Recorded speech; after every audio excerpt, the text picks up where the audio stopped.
أهلا بكم. إن الله يعمل على تنشئة جيل من الشباب شغوفون بالصلاة والتشفع. أنا واحدة منهم، واليوم أدعوك لتنضم إلي فتكتشف كيف يمكن أن تصبح جزءا من الطريقة الحماسية والمثيرة والمليئة بالإبداع للصلاة من أجل عالمنا. إنها غرفة الغلاية.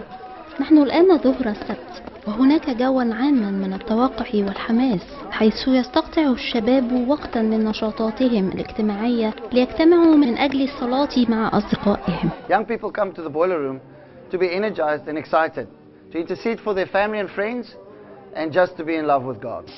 بمجرد دخول الغلاية ستسمعون أصوات الترنيم والفرح، حيث يقف الشباب والشابات أمام حائط العبادة ليكرموا إلههم بالتسبيح والشكر.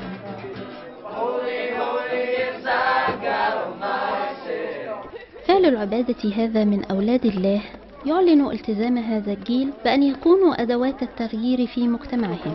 I go to the promised wall to remind myself of the promises God's given me, and therefore to help me perfect my faith. عند حائط الوعد يمارس الشباب بكل القلب فيليبي 4:6، ويرفعون صلواتهم وتضرعاتهم بالشكر للآب، وعندما تستجاب صلواتهم وتعلق على الحائط تصبح شهادة عن أمانة الله.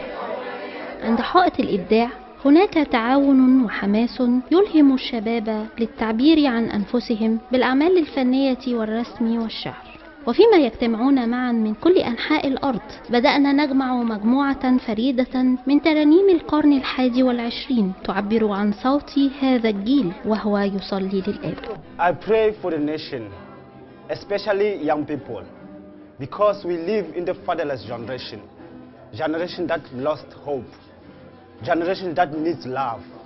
And God, He is only our hope. If we seek His face, He will answer us. عندما تلتفون ناحية حائط المبكى تجدون تعبيرا عن قلب الآب المجروح الذي لا يشاء أن يهلك أحد. يرفع الشباب عائلاتهم غير المخلصين أمام عرش النعمة.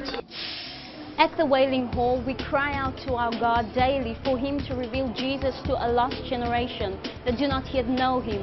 And we also cry out for those who are being persecuted daily for their faith in Jesus.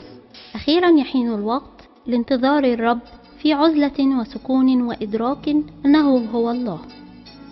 إنه وقت لسماع صوت الله وإعادة التعهد بتغيير عالمنا والاستمرار في حركة الصلاة 24/7 مصلين من أجل تجدد ونهضة في قلب كل شخص على وجه الأرض. I go to the quiet room to clear my mind and focus my thoughts on God and God alone. هذه هي غرفة الغلاية أثناء عملها. إنها في كل مكان.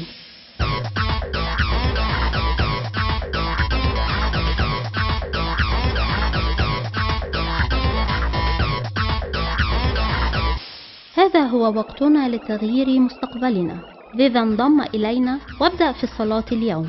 اجتمع مع شبان يريدون تغيير عالمهم. قد يمكنك تدبير بضع ساعات فقط، ولكن قد تصير ملهما لتصلي 7 أيام أو ربما شهرا كاملا. في الواقع أنت لا تدرك ما يحدث حين تعمل مع الله وتبدأ في الصلاة لأجل عالمنا. تقدم واجمع أصدقائك وادعي يسوع وابدأ صلي بحرارة. علي أن أمضي الآن لأني مستعدة وهذا دوري في الصلاة.